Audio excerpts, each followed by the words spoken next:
Hi friends, నమస్తే. నేను యూట్యూబ్లోనికి రావడానికి కారణం ఏంటంటే అండి, ఎవరితో ఎలా ఉండాలి, ఎలా మాట్లాడాలి అని ఇప్పటికీ తెలియదేమనేసి నేను అనుకుంటున్నానండి. అయితే దాని వలన ఏంటో కానీ చాలా రకాలుగా నేను ఇంతవరకు అనలేదు, కానీ చాలా ఇబ్బందులు పడ్డాను, సమస్యలు ఎదుర్కొన్నానండి. అది మీతో చెప్దామని చెప్తున్నాను. ఆలోచించి ఎందుకు ఇలా జరుగుతున్నది, ఎవరికి ఏ అన్యాయం చేయలేదు, ఎవరికి హాని చేయలేదు, ఎందుకు ఇలా అని అలా ఆలోచిస్తూనే ఉండేదానండి. ఇంకో విషయం అండి, అందరితోనే ముక్కుసూటిగా ఉండడం, మంచిగా ఏదైనా మంచైనా చెడైనా ఎదురుగా అడిగేయడం అదొక పని చేసేదానండి. అది చాలా వరకు అలా అడగకూడదని తెలుసుకున్నాను. ఎందుకంటే మనం అడిగేస్తాం కానండి, వాళ్ళు తీసుకోలేరు కదా. వాళ్ళు చేసింది రాంగ్ అయినా వాళ్ళు తీసుకోలేరు. అందుకు అలాగానే ఇది మనకు లేదని తెలుసుకున్నానండి. అందులో ఈలోపు మన యూట్యూబ్లో వచ్చిన వైరల్ అయిన మన మంచి చెడు విషయాలన్నీ నేను చూసేదాన్ని.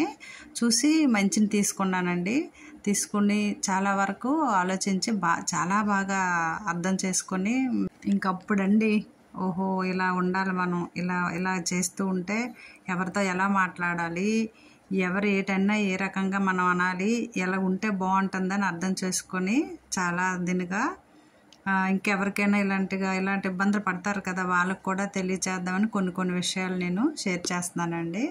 అంతేనే, ఇంక అంతకు మించి ఏం కాదు. మన వ్యూస్ కూడా చాలా సపోర్ట్ చేస్తున్నారండి, బాగా చూస్తున్నారు.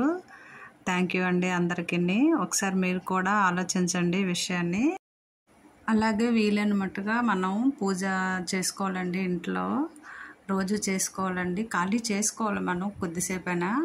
దేవుడి ముందుండి చెప్తున్నానండి, నేనంతా చెప్పింది, ఇదంతా మాట్లాడింది కరెక్టేనండి. నిజంగాన మీరు కూడా ఒకసారి ఆలోచించండి తప్పనిసరిగా. మనం మాట్లాడేదని అందరికీ నచ్చాలని లేదండి. మనకి ఇష్టం లేని వాళ్ళ దగ్గర మనం సైలెన్స్గానే ఉందాము. ఎవరి కర్మ వాళ్ళదేనండి. ఓకే అండి.